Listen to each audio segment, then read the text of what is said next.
ولا تعلقا لأنه فان عن نفسه ينظر كل ساعة ما يفعل الله به. Bismillahirrahmanirrahim. Malam ini kita menyambung bab at-tawakkul, tawakal. Dan tawakal mempunyai maratib, tahapannya, urutan, tingkatan. Manusia di dalam tawakal ada beberapa tahapan, tingkatan.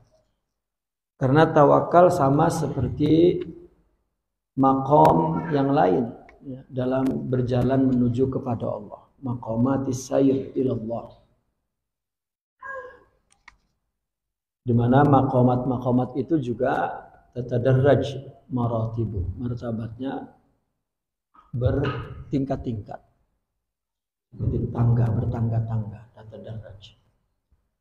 Dan seorang mukmin akan naik ya, di dalam tangga-tangga tersebut menurut ma'rifatnya. Dalam hal ini tawakul. Seorang mukmin akan meninggi tangga-tangga tawakalnya menurut ma'rifatnya. Sebetulnya mereka membagi akhlak ini bermartabat, artinya bertingkat-tingkat, tergantung daripada ma'rifat. Setiap orang mengenal Allah, namun ma'rifatnya kepada Allah semakin tinggi. Ketinggian ma'rifat kepada Allah itu bukan disebabkan banyak ilmu, banyak amal, tetapi disebabkan semakin bersih hatinya. Semakin bersih hatinya, semakin tambah ma'rifatnya. Maka oleh karena itu sebagian para arifin itu menganggap seperti Imam Al-Ghazali, Imam Ibn Ajibah rahmatullahi alaihima, tawakal itu mempunyai tahapan 3. Ya. Ini pun hampir semua maqam ya, ketika dijelaskan semua memiliki 3 tahapan. Pembagian ini sebetulnya pembagian ilmiah, bukan pembagian amaliyah tafsiriyah. Ya, untuk memberikan perbedaan antara satu dengan lainnya. Kita tak sama tawakalnya dengan Imam Al-Ghazali misalnya, Imam Abul Hasan Syazili atau para aulia. Untuk itu dijelaskan bahwa ada tahapan. Ya. Dan 3 ini kenapa dikatakan pembagian ilmiah? Ya, untuk memahami secara ijmal. Ada 3 kelompok, ada awam, ada khas, ada khawasul khas. Yang sebenarnya seperti mana Al-Imam Ibn Arabi radhiyallahu anhu, ya, beliau mengatakan maqam itu banyaknya tahapan maqam itu sejumlah orang yang melakukan perjalanan menuju kepada Allah. Karena beliau mengatakan bahwa Allah menciptakan mulai dari fisiknya. Setiap manusia itu berbeda, tidak ada yang sama. Kenapa mereka memahaminya begitu? Untuk menunjukkan ketauhidan Allah dan kesempurnaannya. Karena secara ilmiah kalau sama saja berarti akan dilakukan kajian tentang Allah, maka dapat dibaca, ya, dapat dibaca kehendaknya, produknya, katakan ciptaannya. Dan orang-orang sufi mungkin mereka memahami daripada Allah, syuhud, bukan hanya hasil perenungan. Sebagaimana fisiknya juga tidak sama, maka tingkat kerohaniannya pun tidak sama. Maka dari situlah mereka memberikan nasihat, kita jangan pernah dengki. Karena kita dijadikan oleh Allah untuk menjadi diri kita saja, diriku saja. Maka jangan pernah, kenapa orang lain seperti ini, seperti itu. Ya, semua adalah kehendak Allah. Banyak dari akidah ini, dari pemahaman itu, ya, memberikan infak kepada pemahaman akidah dan akhlak al-karimah. Nah, setiap orang punya tawakal. Maka tingkatan tawakal sebanyak orang yang berjalan menuju kepada Allah. Dan itu hanya Allah yang mengetahui. Namun sebagai pengetahuan digolongkan kepada 3 golongan. Awam. Biasanya awam ini untuk orang yang belum berjalan kepada Allah. Untuk orang yang belum berjalan kepada Allah. Adapun khas, orang yang tengah berjalan kepada Allah. Adapun khawasul khas, orang yang telah sempurna perjalanannya menuju kepada Allah. Oleh karena itu yang pertama wahya adnaha katanya. Yang pertama ini yang paling rendah, yang paling bawah.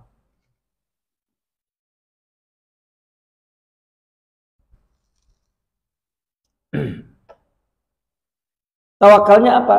Tawakalnya adalah antakuna ma'allahi ta'ala kal muwakkil ma'al wakil syafiqil mulatif. Maka yang pertama ini, martabah yang pertama adalah engkau bersama Allah. Ya, artinya dalam ketawakalannya seperti orang yang mewakili orang yang mewakili bersama wakil yang di syafiq, yang disayangi, ya, yang disayangi dan kasihi. Asyafiq, as-safiqil, ya, mulatif. Ya. Seperti misalnya seorang pimpinan pergi, maka dia memilih orang untuk menjadi wakilnya. Al-muwakkil, orang yang mewakilkan kepada wakilnya, wakil yang syafiq tentunya. Maka dia memilih orang untuk menjadi wakilnya. Tentu orang yang dipilih menjadi wakilnya ini orang yang dipercaya, orang yang mengerti apa kehendak dia, tujuan dia, misi dia, visi dia, ya, mungkin mengetahui rahasia kehidupannya dan lain sebagainya, maka diwakili, ya, dipercaya. Namun tetap masih ada tuhmah, masih ada keraguan, masih ada wasangka. Ya. Orang kepada wakil itu baru pergi sampai airport saja sudah di call tuh. Ya, saya titipkan, ya, syarikat ini kepada kamu, tolong nanti itu dikerjakan. Ya. Kalau dia ingat lagi dia call lagi, ya, karena masih ada tuhmah. Maka tawakal tingkat rendah ini begitu kepada Allah. Ya Allah, Allah tahu tak ya aku menderita. Ya Allah, macam mana ya saya nak berhasil tapi ya Allah tak. Nah, ini dari ketawakalannya, kepasrahannya kepada Allah. Nah, mirip seperti orang yang mewakili satu urusan kepada wakilnya. Wakil adalah yang diwakili. Wakil. Itu yang pertama. Yang kedua, ini yang paling awsat. Yang paling awsat. Yaitu engkau bersama Allah seperti anak bersama ibunya.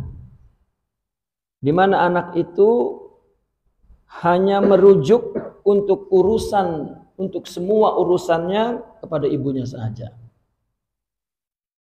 Ya, anak kecil itu kan tawakal sangat tuh. Ya. Makan tuh teriak saja, makan. Dia tahu ibunya pasti akan bagi. Ya. Mandi, nak coklat, gitu. Ya. Ini tinggi sudah. Ya, kan? Dia tahu yang hanya mengerti, yang hanya tahu hanyalah ibunya. Maka dia tak akan percaya kepada yang lain untuk memenuhi keinginannya. Dia berdoa, dia memohon, Nah, ini sudah khusus nih, sudah tinggi. Ya. Sudah tidak ada lagi wasangka bahwa ibunya tak mengerti, bahwa ibunya tak akan melaksanakan. Sebab ya, cuma masih marah kalau tak dilaksanakan, kan budak. Ya. Mama nih, masih marah. Kita pun yang tawakal kedua ini ya lari kepada Allah itu ketika perlu, ketika tak tawakal. Dan masih ya Allah, ya, apa salahku? Masih cakap salahku apa? Itu sudah tinggi lah tuh. Ya.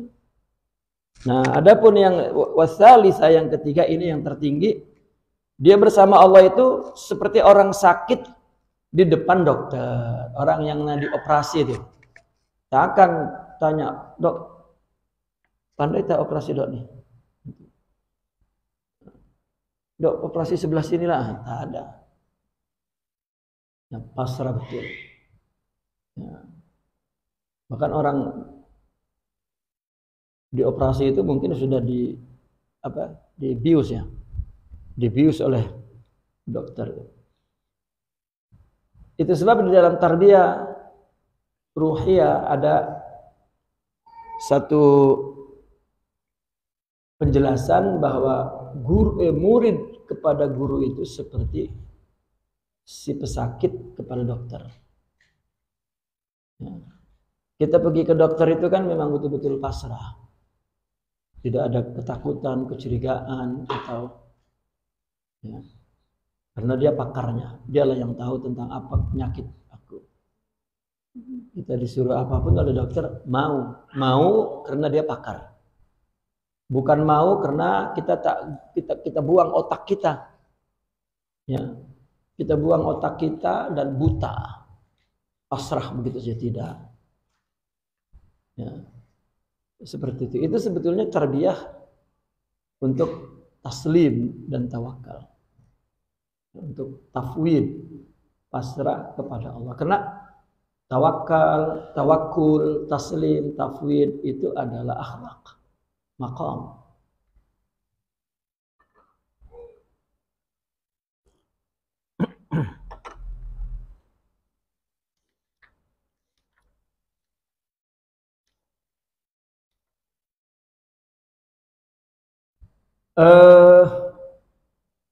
Kitab ini kita mempelajari bab maqamat ya, bab maqamat dan al-ahwal. Di mana kitab ini dimulai dengan maqamat ini dimulai dengan taubah. Ya. Selepas taubah itu kemudian apa itu masing-masing ulama memberikan tartibnya berbeda-beda. Dan ini sebetulnya bukan tartib bukan tartib yang umum semua orang seperti itu, namun dimulai dengan taubah itu mereka sepakat. Kalau Syekh Masyayikhina Sidi Abdul Qadir Isa ini memulai dengan taubah, kemudian muhasabah, kemudian khauf, roja, sidiq, ikhlas, sabar, al-wara, kemudian zuhud, ridha, dan tawakul. Yang diakhiri dengan syukur. Ini saya tak perasaan ada berapa, 7 ke atau ada 8 maqam. Ini hanya penuturan penyebutan juga tartib ilmi. Ya, bukan artinya tartib yang tabi'i hakiki, bukan. Ya, urutan ini urutan penyebutan ilmiah saja berdasarkan pengalaman tuan guru. Gitu. Namun maqamat ini dalam perjalanan tasawuf itu bukan seperti jurus silat. Kan jurus silat kalau ada 7 jurus, maka orang tidak akan pindah ke jurus berikutnya sebelum jurus yang pertama selesai. Dan yang mengikuti satu jurus ini mungkin satu grup, sehingga boleh jadi kalau 7 jurus si guru itu mempunyai 7 grup murid kan gitu. Adapun tasawuf tidak ada, mereka duduk sama rata karena perkara maqamat ini, taraqi ini, ya, atau jazbah ini, dekat ini masalah rohani. Masalah rohani. Dan juga tidak berarti bahwa di dalam tasawuf saya tengah melatih sabar saya dulu lepas ini, tidak. Ya. Tidak seperti itu. Adapun jika kita ingin mengetahui sebetulnya apa yang mesti dilakukan oleh seorang salikin untuk mendapatkan maqamat-maqamat ini, sebetulnya yang dia fokus, yang dia dapatkan itu adalah, dia lakukan itu adalah at-taubah. At-taubah wa zuhud, ya, wal ibadah wal ubudiyah. Ya. Dari taubat ini maka timbul maqam-maqam lain. Ya, dari zuhud itu pun timbul maqam-maqam lain.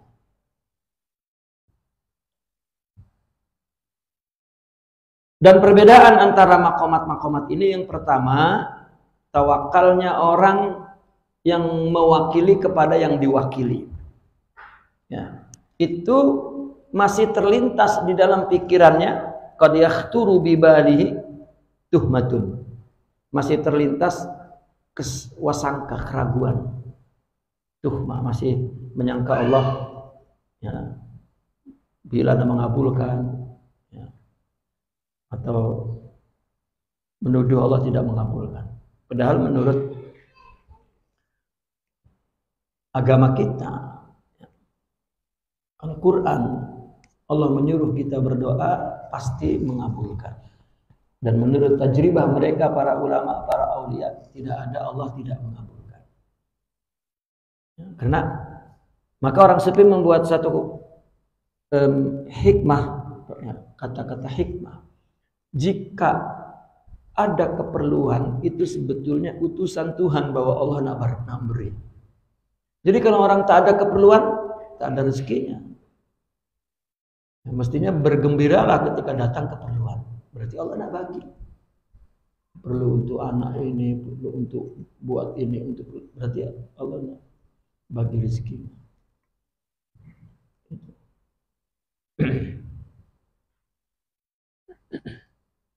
Itu perkataan mereka yang tingkat tawakalnya sudah tidak ada tuhmah lagi. Itu. Adapun bila Allah kabulkan, itu pun dia pasrahkan kepada Allah, maka tak ada tuhmah. Kalau kita kan, ya Allah, keperluan aku ini sekarang, ya Allah, kalau tak sekarang entahlah, mungkin aku tak perlulah. Boleh jadi mintanya ya, sekarang saja ya Allah.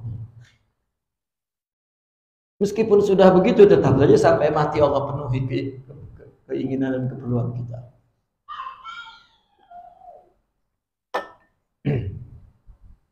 Maka perbedaan maqamat ini, yang pertama, masih terlintas di hatinya, di pikirannya tuhmah. Adapun yang kedua, falattihama, tidak ada lagi ittiham, tuduhan. Akan tetapi dia bergantung kepada ibunya ketika perlu. Ya. Ketika perlu baru Allahnya tuh apa? Kuat sangat. Ya. Adapun yang ketiga, tidak ada ittiham, tidak ada ta'alluq. Bahwa apa yang ini perkataan mereka, ini orang yang tingkat tawakalnya tinggi. Bahwa semua a'yan sabita, semua apa yang semua tentang diri seseorang, diriku misalnya, sudah selesai Allah tuliskan di dalam ilmunya. Dan sebenarnya apa yang kita katakan aku dulu di Lauhil Mahfuz itu sebetulnya kehendak Allah. Kehendak Allah untuk mentajalikan asma dan sifatnya dengan tujuan agar mengenalnya. Sebetulnya itu. Jadi kita ini sudah selesai. Setiap orang itu sudah selesai. Yang ada di katakan Lauhil Mahfuz kalau menurut istilah yang syar'i. Kalau istilah filsafat ada dalam ilmu Allah. Ya. Kalau orang sufi menyebutnya dalam berupa a'yan sabitah. Itu kan istilah. Kita nak pilih di dalam ilmu Allah ya silahkan, atau di Lauhil Mahfuz ya silahkan. Ya. Maka setiap orang punya bagian untuk mengenal Allah. Maka semua yang Allah jelmakan, Allah ciptakan ke dalam diri kita, mulai dari tubuh kita dan disebut ijad dan kemudian imdadnya, anugerahnya, pemberiannya, itu sebetulnya pemberitahuan tentang Allah. Jadi orang-orang yang tawakalnya tinggi ya tunggu saja nanti juga. Mereka mungkin mengatakan tawakal itu diam saja, bukan seperti itu tawakal itu. Artinya bahwa ketika dia datang pikiran untuk berbuat itu dari Allah. Dan hasilnya pun sudah ada di Allah. Maka mereka mengatakan hajat yang timbul dalam pikiran kita Allah yang bagi. Nanti pun jalannya Allah yang bagi. Dan kita diberikan idea untuk mencari, itu pun Allah yang beri. Lalu Allah jumpakan seorang teman yang membawa kita kepada kemudahan bekerja, itu pun Allah yang ngirim. Ya, semuanya Allah, hasilnya pun Allah. Karena memang semua ciptaan itu adalah ya, Allah ingin mengenalkan dirinya dalam bentuk kita. Jadi itu pemahaman mereka. Jadi karena itu yang ada pada pikiran mereka, jiwa mereka, maka tak pernah ada tuhmah, tak pernah ada gelisah. Gitu. Kegelisahan kita itu karena zahir terlalu yaghlibu 'alal batin. Gitu. Kalau mereka udah ya balil batinil ghalib. Batinnya itu yang lebih dominan dalam hidupnya. Nah, itu sering disebut khawasul khawas. Dan ini tidak dapat, ini kita barusan ya saya katakan menguraikan apa dalam apa pandangan, pendapat, pemahaman mereka yang ahlillah, ya para arifin. Kita punya ilmunya. Tapi tak dapat kita praktikkan seperti dia karena itu bukan ilmu, itu hakikat. Sifat. Kalau tawakal itu memang dah jadi sifatnya. Maka boleh jadi mereka falattihama wala ta'alluqa. Ya, sudah tidak ada lagi keraguan, ya, tidak ada lagi wasangka, tidak ada lagi ketakutan. Dan tidak lagi ta'alluq. Sudah. Ketika datang keperluan dia tersenyum, Allah, utusan Allah sudah datang bahwa Allah nak bagi. Dan perasaannya seperti itu. Kalau kita kan pikiran, ya. Tetap saja gelisah, goncang dengan keperluan itu, dengan hajat yang tiba-tiba datang itu. Masih ketakutan. Ya Allah, dikabulkan tak apa yang terjadi kalau... Padahal berapa kali kita ketakutan tak terjadi apa-apa pun. Tetap yang terjadi atas kehendakku. Tapi tetap. Nah, itu sebab tetap bertingkat-tingkat kerohanian itu. Tidak sama. Taib al-khulasah. Ada, boleh.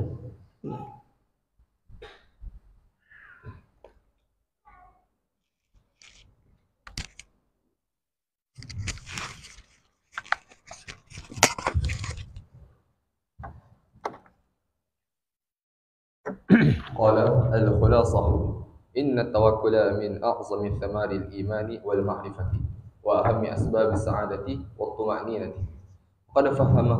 وقد فهمه السادة الصوفية على حقيقته ونبهوا إلى أنه ليس بترك الأسباب والتخلي عنها بل هو انحصار الأمل في الله والالتجاء إلى تدبيره وحكمته وعدم تعلق القلب بالأسباب لأنها وحدها لا تغني من الله شيئا. وهكذا تحقق السادة الصوفية بأعلى مراتب التوكل فقلوبهم مطمئنة بالله تعالى معتمدة عليه واثقة به متوجهة إليه مستعينة به لأنه لا فاعل في الوجود سواه وأبدانهم تأخذ بالأسباب امتثالا لأمره وتمسكا بشرعه واقتداء بهدي النبي صلى الله عليه وسلم أصحابه الكرام. Maka kesimpulannya adalah bahwa tawakal itu buah iman dan ma'rifat. Buah iman dan ma'rifat. Ya, artinya bahwa tawakal itu ya isi ma'rifat itu, gitu, isi iman itu. Makanya ketika kita baca kitab Al-Fathul Mubin lil Imam Sya'rani itu, kalau iman yang sering dipahami oleh orang dalam ilmu kalam, maka itu iman akal. Ya.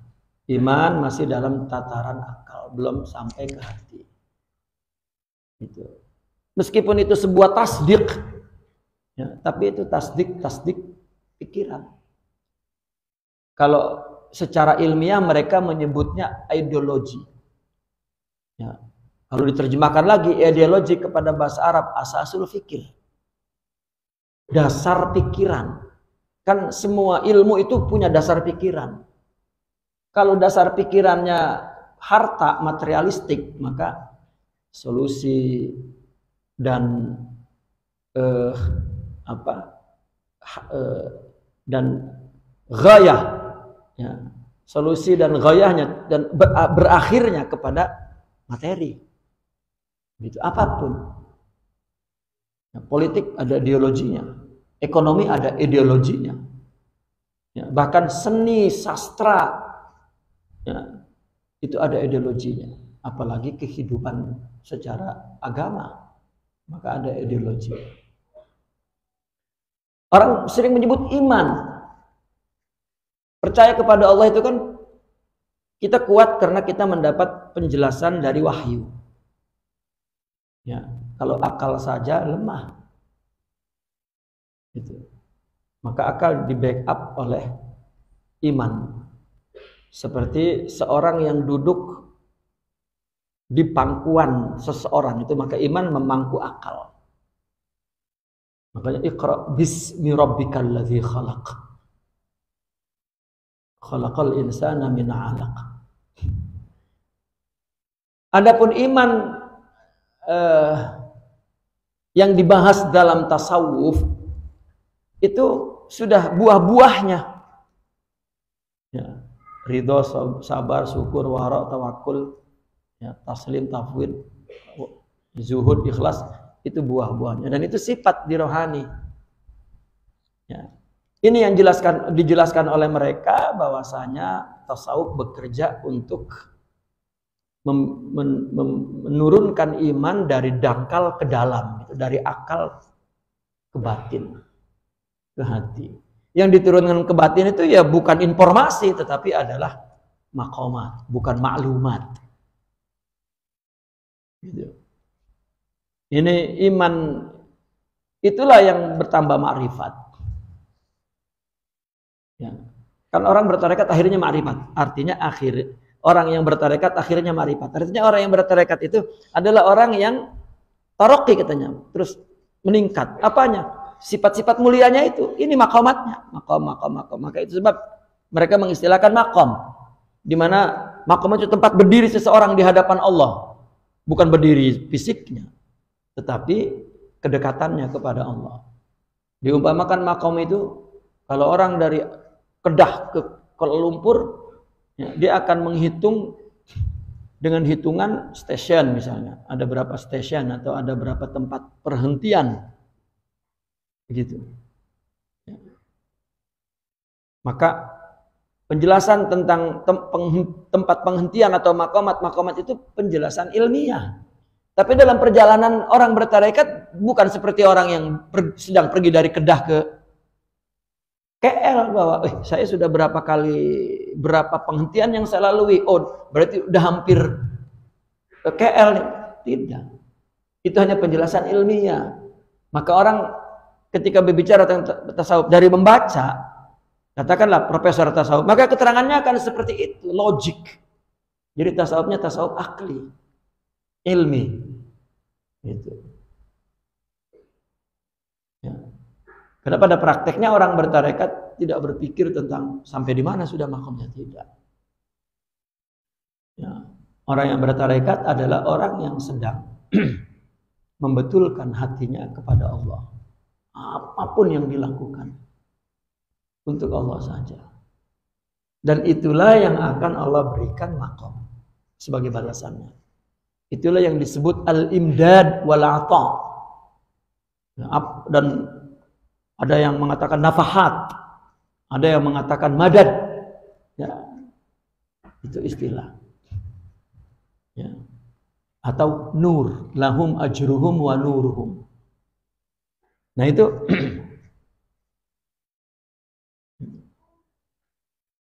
maka tawakal ini adalah buah iman dan makrifat yang paling besar. Bahkan tawakal juga merupakan sebab kebahagiaan dan ketentraman. Sebetulnya tawakal kalau dalam ringkasan perjalanan tasawuf itu munculnya dari zuhud. Ketika orang nak zuhud itu nak Allah, bukan nak selain Allah, itu zuhud.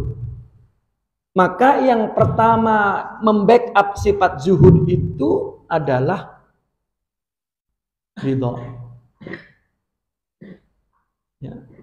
Ridhonya turun, zuhudnya tak mampu tegak. Gitu. Dan tawakal.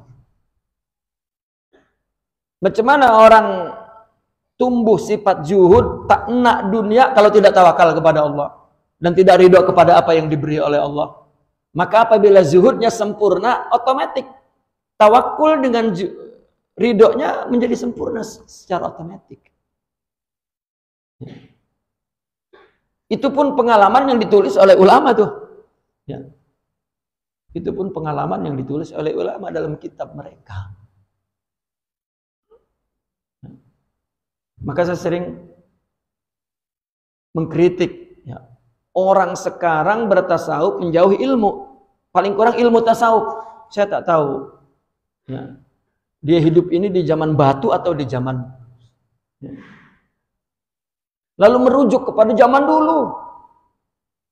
Ya, orang mencari guru sudah tak pernah tanya-tanya ngaji-ngaji buku. Dulu tak ada kitabnya. Dan dulu orang memahaminya sangat sederhana, dan itu sebenarnya hakikat orang bertarekat. Dulu tidak ada istilah banyak macam-macam. Ya. Orang dulu bertarekat itu, yang sekarang disebut bertarekat, artinya mencari guru untuk qudwah, sudah itu saja. Dia punya ilmu, dia sudah beramal, tapi kesulitan untuk artinya untuk bersama Allah hatinya. Nah, maka dia perlu qudwah. Dah jujur. Seperti jujurnya Imam Al-Ghazali, seorang yang al-alim, al-allama, wa bahrul pahamah. Ya, jujurnya perlu seorang qudwah yang ilmunya di bawah dia.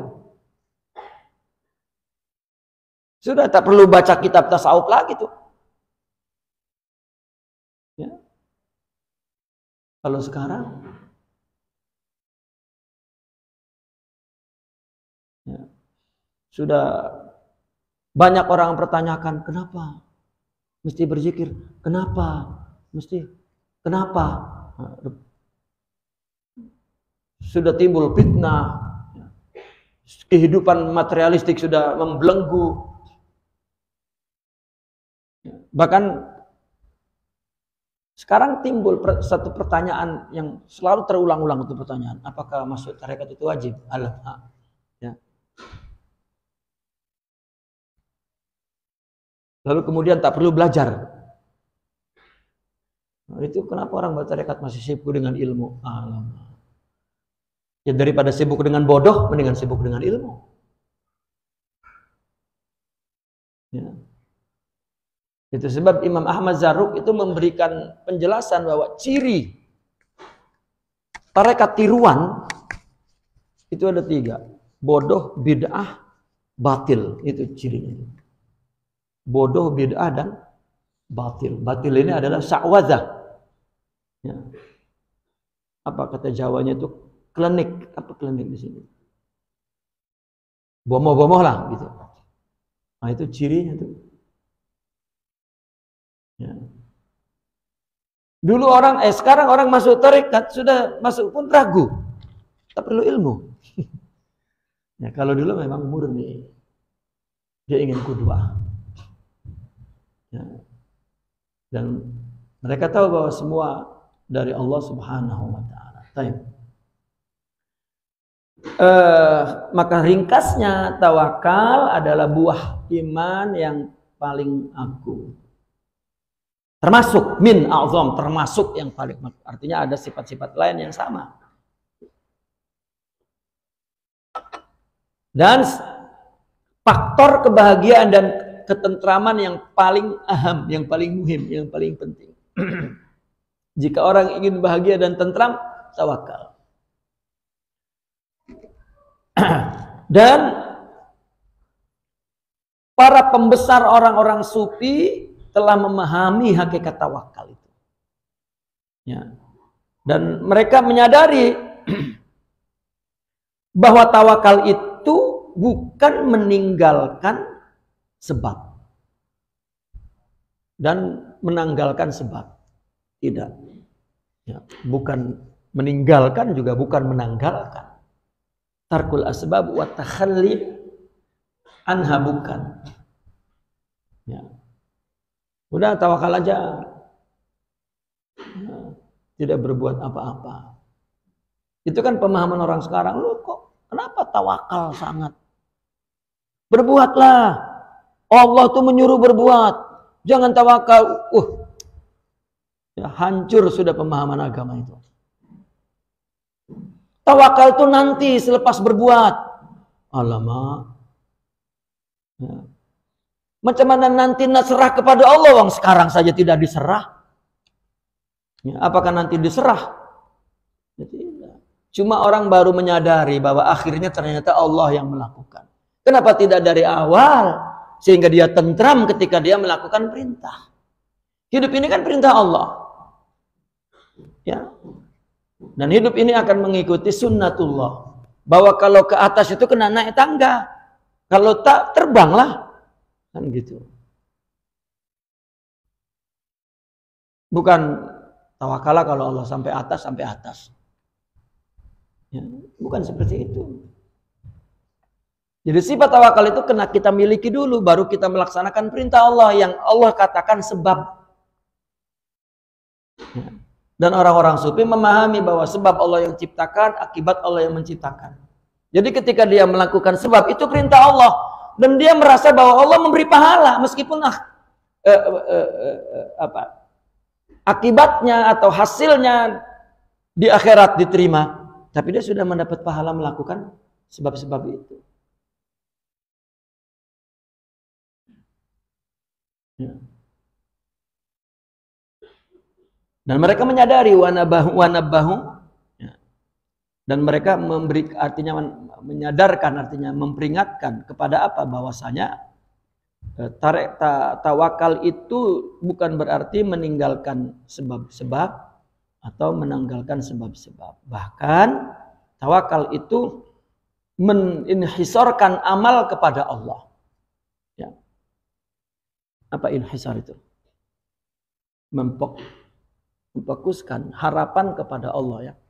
Menghanyakan harapan kepada Allah dan iltija, ya, kepada tadbir dan hikmahnya.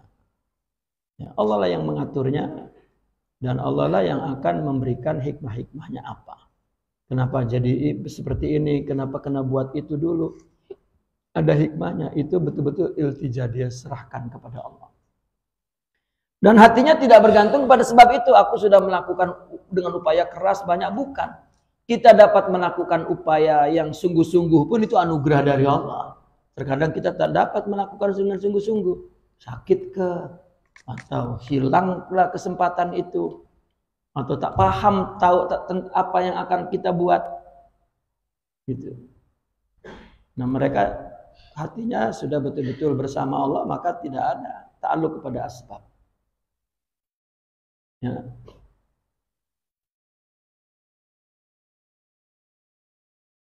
Demikianlah para pembesar orang-orang sufi itu meraih martabat tawakal yang paling tinggi tadi ya, yang ketiga itu. Hati mereka tentram kepada Allah, satu. Kedua, iktimad kepada Allah, percaya kepada Allah, menghadap kepada Allah dan minta tolong kepada Allah. Kenapa? Karena pelaku di alam ini hanyalah Allah, tidak ada yang lain. Ya. Kita kan mengatakan bahwa nanti jika berhasil itu Allah, padahal ya bukan ya, mulai idea muncul pun itu dari Allah. Kita kan tidak. Cerdas juga saya. Oh. Ya. Ini jarang orang yang dapat memahami seperti itu sudah. Ya. Mungkin karena saya keturunan terus ngaco sudah gila tuh. Ya. Tidak. Allah.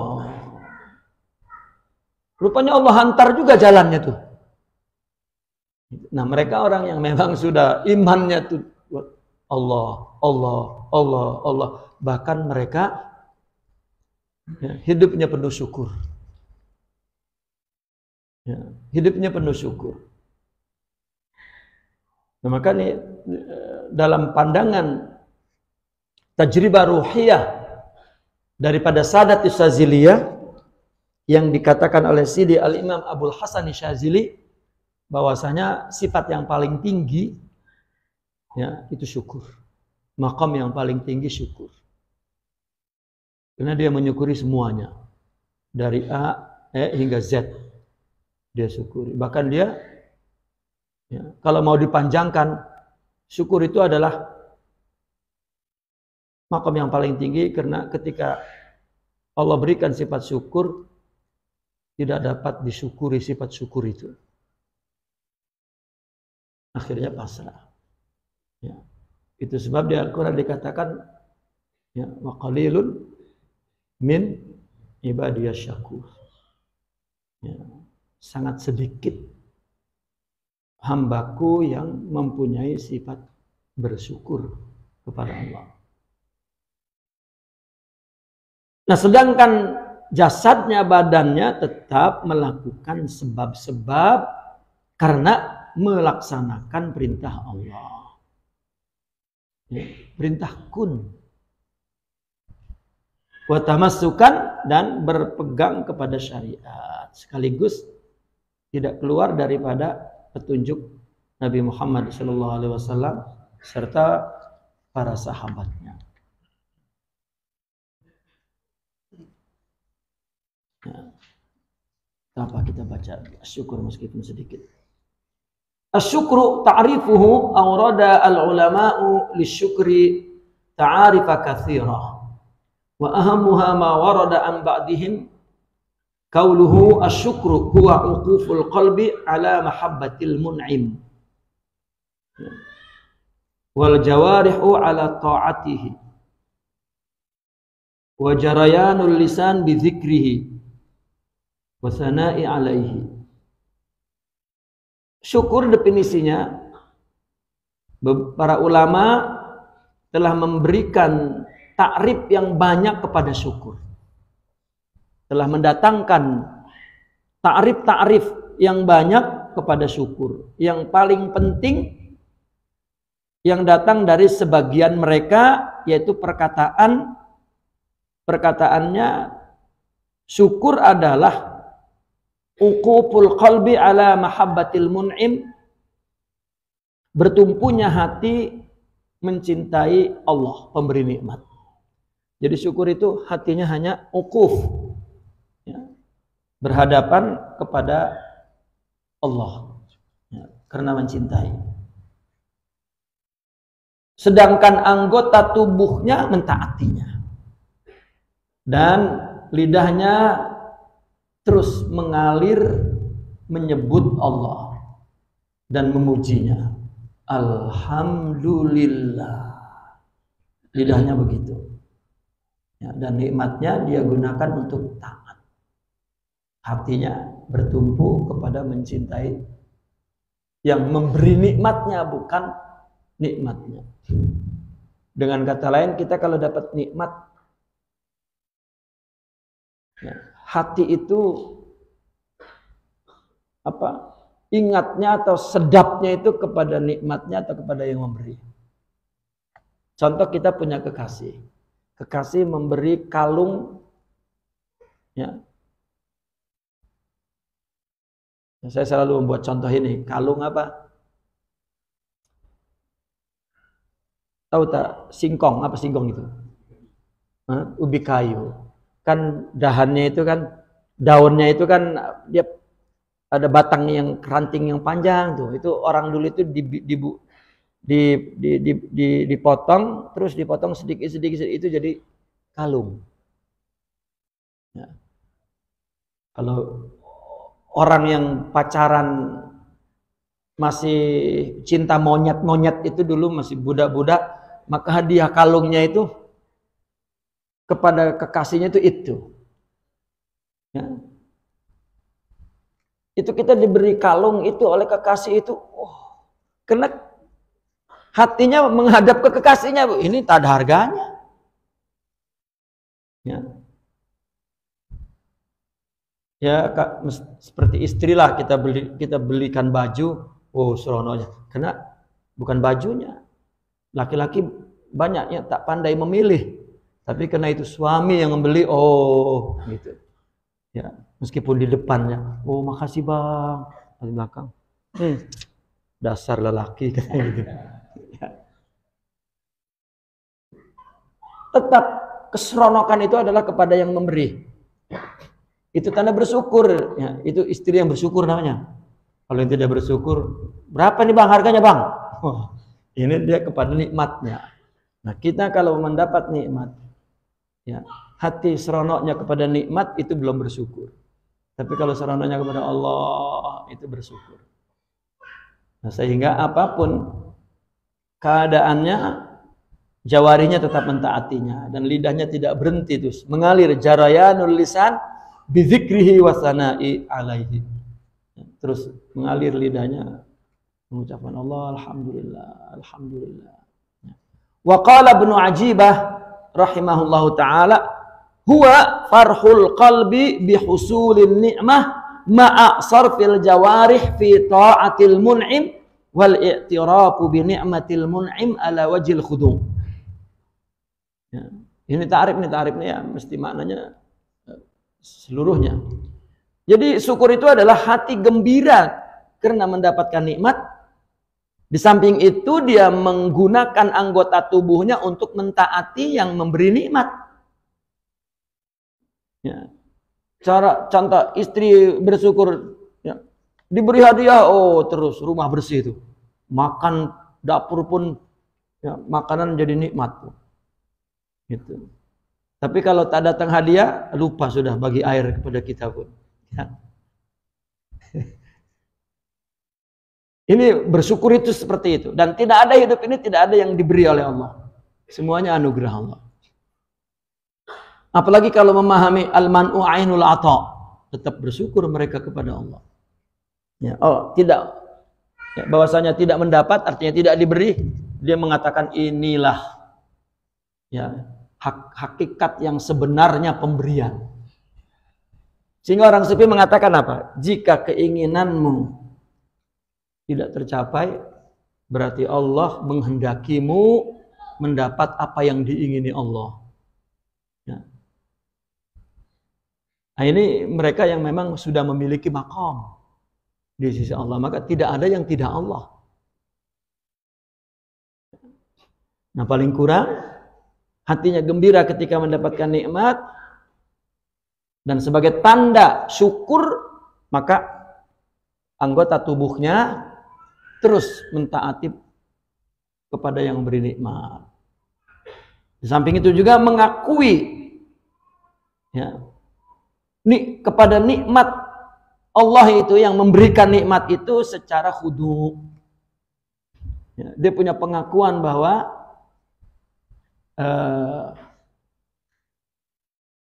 hidup ini atau semuanya itu adalah nikmat dari Allah. Tak ada pun sedikit Kalau dia merasa bahwa dia berusaha susah payah, memang jerih payah, ya, dia bersyukur kepada Allah. Kenapa? Karena diberi kesempatan untuk melakukan itu. Karena dalam hadis lain, ya, Nabi bersabda, letihnya orang mencari nafkah itu dapat menghapus dosa-dosa yang tidak dihapus oleh sholat, puasa. Ya. Jadi tidak ada yang tidak nikmat. Maka itu sebab mereka mengungkapkan begini. Jika Anda ingin bahagia, maka Anda mesti mengenal Allah sebanyak kebahagiaan yang Anda perlukan. Makin banyak bahagia yang kita perlukan, kita tambahkan mengenal Allah. Karena ketika dia mengenal Allah, bahagia. Ya. Kita menderita ini bukan karena Allah memberi penderitaan, karena kita kurang mengenal Allah. Ya, itu yang membuat kita menderita. Kita tidak tahu bahwa sebetulnya usaha, jalan keluar, idea, keperluan itu dari Allah. Karena tidak tahu, maka menderita. Aduh, saya perlu. Ya, kenapa itu Allah bagi? Ya, kenapa? Ya. Allah. Nah, kita ini agama selalu kita jadikan sebagai teori berpikir, bukan hakikat beramal. Nah, ketika itu maka orang tidak pernah mencapai hakikat. Itu sebab orang-orang sufi menyebutnya hakikat. Kalau tidak, ya, maka orang beragama hanya lisan dan amal zahir. Wa qala as-Sayyid rahimahullahu taala fi ta'rifatihi al-Imam al-Jirjani, asy-syukru huwa sarful 'abdi jami'a ma an'ama Allahu alaihi minas sam'i wal basari wa ghairihima ila ma khuliqa li ajlih. Syukur adalah seorang hamba menggunakan semua nikmat yang diberikan Allah kepadanya berupa pendengaran, penglihatan, dan lain-lain untuk tujuan diciptakannya. Jadi ketika orang mendapatkan nikmat, maka terus hamba itu menggunakan nikmat-nikmat yang ada pada dia. Telinganya, matanya, mulutnya, akalnya, tangannya, ya, untuk melakukan tujuan penciptaan. Ya, maka dia baca Quran, maka dia berzikir, maka dia memandang yang baik, berkata yang baik, berbuat yang baik sebagai tanda syukur. Ya, karena pertama kali kita merasakan nikmat itu ya karena ada kesempurnaan semua itu. Ya, maka kita gunakan apa yang ada pada diri kita. Tubuh ini, jasad ini, jawareh ini maksudnya sama. Artinya orang yang bersyukur adalah orang yang menggunakan jawarehnya untuk mentaati Allah. Ya, sebagai tanda syukur bahwa Allah banyak memberikan nikmat. Karena syukur itu adalah amal. Ya. Sebagai amal, sebagai syukur amal itu kepada Allah Subhanahu wa taala. Sedangkan orang berpikir, oh saya ini sudah sholat tapi rezeki ya, tak datang-datang. Ya. Maka dia sholat lagi tuh. Oh, belum datang juga, dia sholat lagi belum datang. Udahlah berhentilah sholat. Begitu berhenti datang rezeki itu. Tuh kan, ya, Allah itu seperti itu katanya. Ya. Dikejar dia berlari, ya, dijauhi, ya, dia mengejar.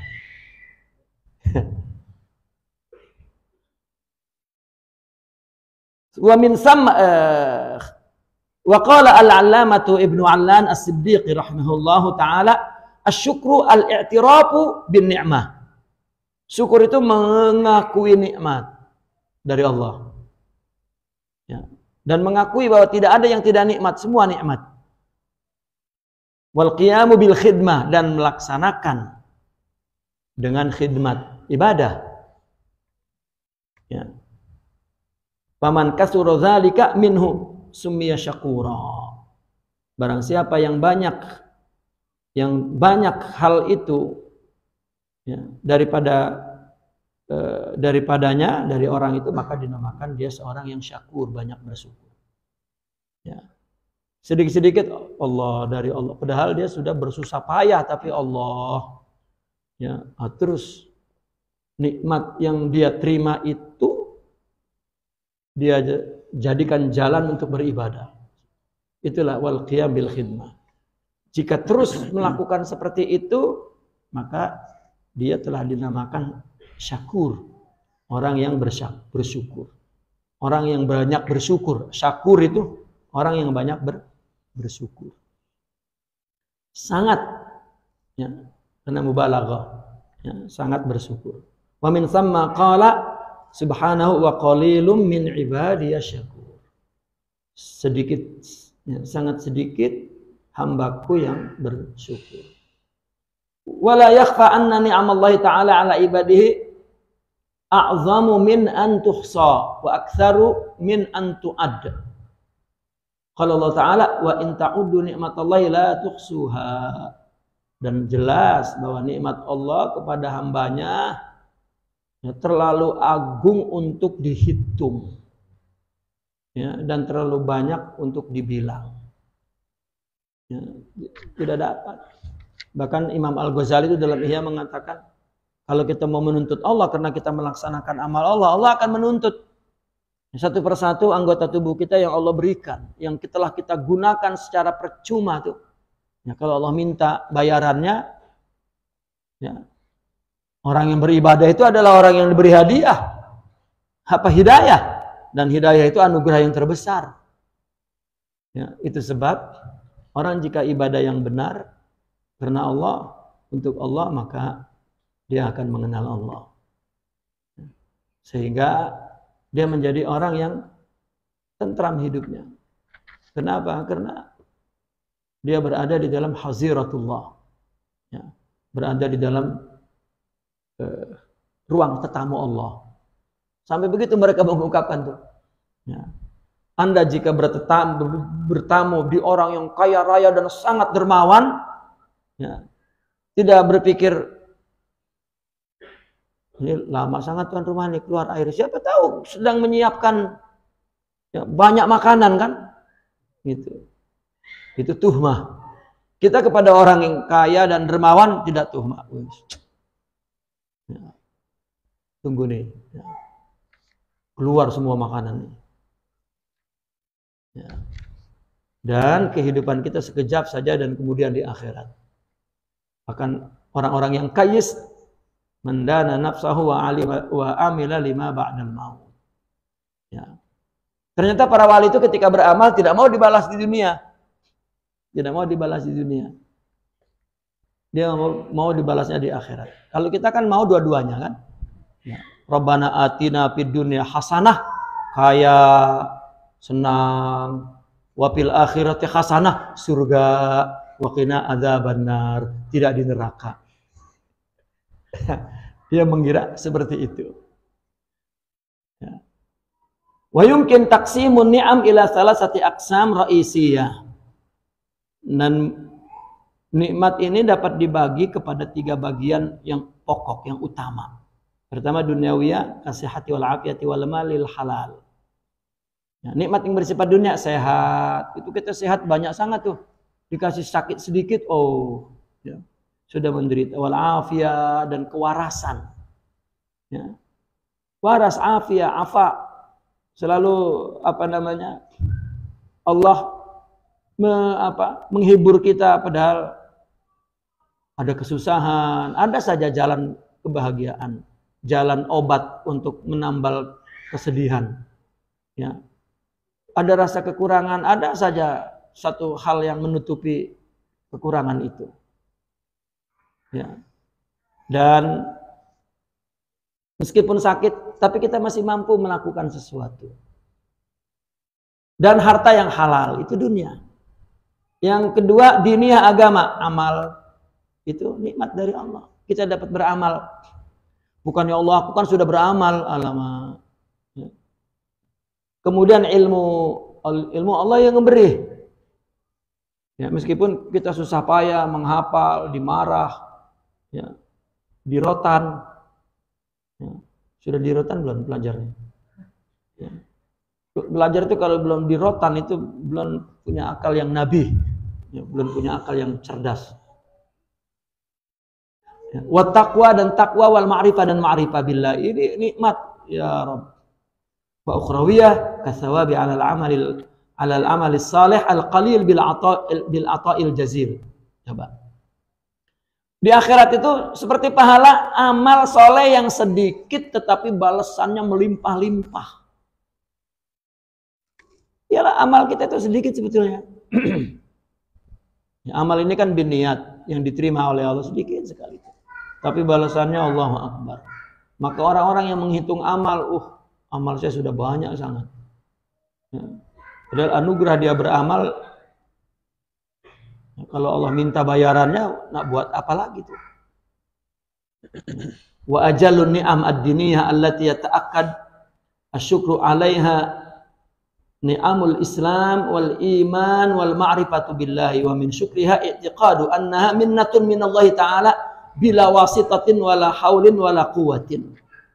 Qala Allah Ta'ala walakinna Allah habbaba ilaikumul imana wa zayyanahu fi qulubikum.